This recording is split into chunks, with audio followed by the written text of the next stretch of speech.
jago memainkan kata, tapi tidak bisa menata kota. Juara membangun narasi, tapi minus melakukan aksi. Inilah Gubernur DKI Jakarta yang sekarang.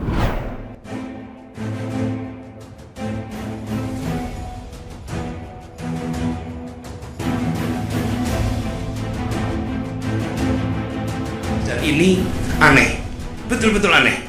Ini bukan kampanye, tapi saya sampaikan sini. Di satu sisi menyiapkan jalur-jalur air untuk dikirim ke laut, di sisi lain di lautnya dipasang dengan pulau reklamasi, tinggal tunggu waktu jadi rock, air balik. Dan ini melawan sunnatullah. Kenapa? Air itu turun dari langit ke bumi, bukan ke laut.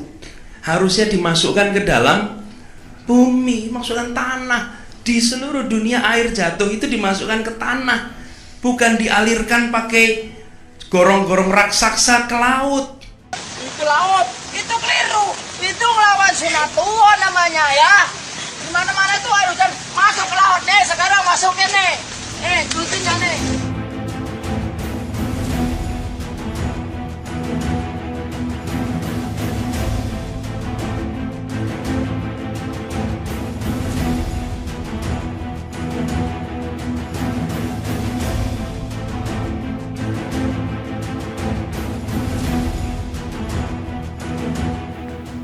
Halo sahabat Indonesia, kita bertemu lagi dalam Opini Rudi. Sahabat Indonesia, bulan ini bulan November. Mulai bulan September, Oktober, November, Desember, dan puncaknya Januari dan awal Februari biasanya curah hujan sangat tinggi-tingginya intensitasnya. Nah, pertanyaannya sekarang, apakah kita bisa berharap Jakarta, ibu kota negara kita, bisa bebas banjir di tahun 2021 ini? Saya kok tidak yakin. Karena selama setahun ini kita tidak melihat ada pekerjaan atau kegiatan ekstrim dari Pemprov DKI Jakarta untuk mencegah terjadinya banjir. Yang dilakukan membangun drainase vertikal katanya. Hasilnya apa? Terus gerbekan lumpur, hanya membersihkan lumpur sungai. Ini kan hal-hal yang wajar.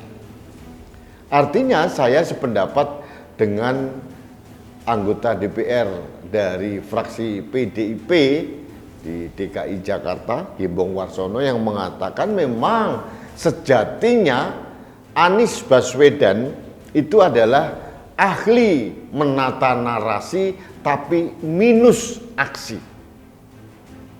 Tidak ada aksi nyata dari Anies Baswedan dalam mengatasi banjir di ibu kota. Terbukti beberapa hari ini Cipinang Muara, Cipinang Melayu, kemudian Lubang Buaya, semuanya kebanjiran dan surutnya lama sekali. Jadi bisa dikatakan janji palsu dari Anies Baswedan untuk bisa mengatasi banjir. Padahal pada zaman Presiden Jokowi menjadi gubernur dan dilanjutkan dengan Basuki Cahayapurnama sudah dilakukan normalisasi sungai di beberapa tempat di Jakarta, termasuk penyelesaian banjir Kanal Timur. Tapi kalau sodetan-sodetan itu tidak dibangun menuju ke banjir Kanal Timur, ya podo wae. Karena kegengsian seorang Anies Baswedan, dia tidak mau melaksanakan atau meneruskan program normalisasi sungai. Dia bahkan mengatakan akan melakukan program lain, namanya naturalisasi. Apa bedanya? Padahal salah satu anggota TGUPP, tim Gubernur untuk Percepatan Pembangunan, Muslim Muiz, itu adalah ahli tangkap air katanya.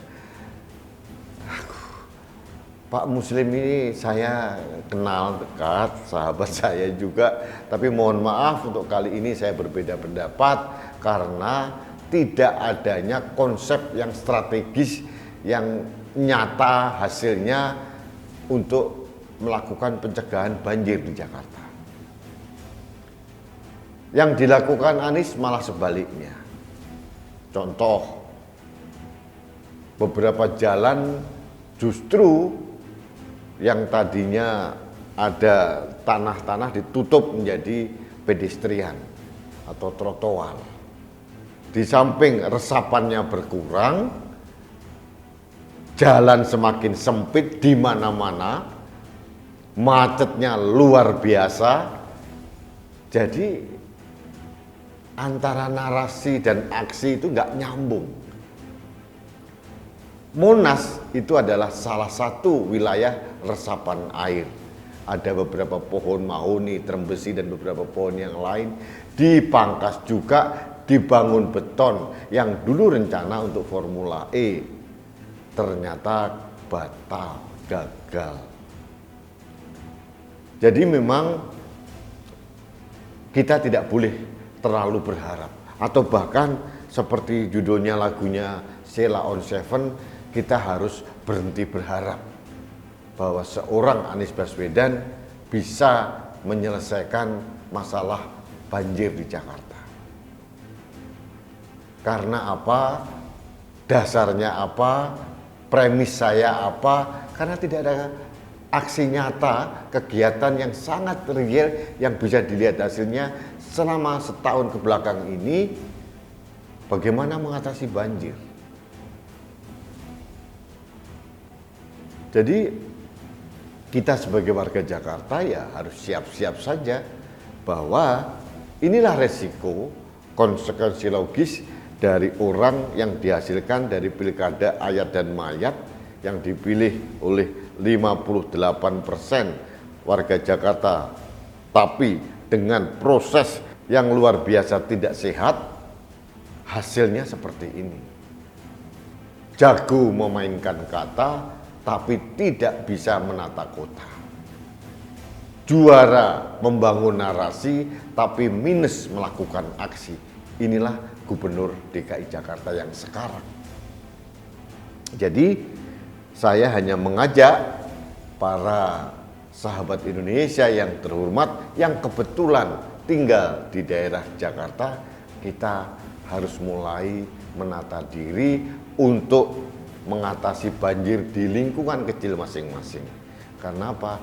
Program berhenti berharap ini harus kita bangun supaya kita tidak emosi, kita tidak kaget menghadapi banjir yang di depan ini akan lebih parah lagi. Biasanya banjir itu di Desember, kemudian awal Januari itu banjir yang luar biasa besar, intensitasnya tinggi. Kita harus siap-siap. Harus waspada, karena kita tidak bisa lagi mengandalkan Pemprov DKI Jakarta untuk melakukan aksinya untuk mencegah kedatangan banjir yang maha hebat lagi. Jadi sudahlah, mari sekali lagi kita berhenti berharap, kita harus menata diri. Ini resiko kita menerima gubernur seperti ini yang saenake dhewe bekerja, yang suka mengaburkan uang rakyat, banyak kelebihan bayar, banyak juga membuat program-program yang dihambur-hamburkan seperti Formula E yang lebih dari 0,5 triliun tidak tahu rimbanya kemana. Kemudian tidak ada penanganan banjir yang signifikan. Kita bisa lihat dulu zaman Basuki Cahayapurnama ada pasukan oranye untuk membersihkan selokan di setiap sudut Jakarta, sekarang juga tidak terlihat. Sungai-sungai di Jakarta juga banyak yang tenang-tenang saja alias tidak bergerak, berarti ada yang mampet di situ. Ya seperti inilah. Termasuk untuk fasilitas publik, lalu lintas juga jangan diharapkan menjadi lancar. Bayangkan jalur protokol yang besar sudah ditambahin dengan kendaraan roda 2, sekarang dipagerin lagi untuk kendaraan khusus jalur pesepeda. Padahal yang naik sepeda juga tidak banyak, hanya waktu pagi atau mungkin sore saja. Siangnya nganggur, tapi di sini macet. Pembangunan trotoar sami mawon. di Jalan Cikini Raya, kemudian di Jalan Senopati, Jalan Suryo, trotoar yang sudah besar, sudah lebar, diperlebar lagi, masing-masing 1,5 meter, kanan kiri, akhirnya jalannya menyempit, macetnya semakin menggila. Apalagi kalau malam, apalagi kalau malam minggu, apalagi kalau hari Minggu. Karena di daerah situ adalah daerah-daerah banyak restoran atau kafe atau tempat-tempat yang biasanya untuk hangout warga Jakarta. Inilah sekali lagi gubernur kita, gubernur Jakarta, kota yang kita cintai, tapi kita menerima gubernur yang hanya bisa membangun narasi, tapi tidak melakukan aksi. Sudah, mau diapa lagi? Nggak usah stres, karena kalau stres itu menurunkan imunitas kita. Mendingan kita menata diri, melakukan sesuatu sendiri, kita mandiri saja, jangan berharap dari gubernur yang hanya bisa bermain kata, tapi sama sekali tidak mempunyai kemampuan untuk menata kota. Baik sahabat Indonesia, demikian opini saya terkait dengan waspada banjir yang akan menghadang warga Jakarta di beberapa hari ke depan. Sekali lagi saya katakan, kita harus mandiri untuk berbuat sesuatu minimal di lingkungan terkecil kita, di sekitar perumahan kita. Pastikan selokan-selokan lancar, kemudian resapan-resapan di berbagai tempat juga harus kita siapkan untuk menampung banjir. Ini yang paling penting, dan kita harus mengakui ternyata memang narasi yang tadi dilihat di video yang disampaikan Anies saat kampanye tahun 2016-17 itu memang benar adanya. Konsep berpikirnya salah. Dia mengatakan nggak perlu membangun kanal seperti banjir kanal timur, kemudian normalisasi sungai dan sebagainya, karena sunatullahnya air itu jatuh ya dibuang ke tanah, bukan ke laut, katanya begitu. Nah, ini narasi yang kita buang ke laut aja lah. Baik sahabat Indonesia, demikian opini saya hari ini.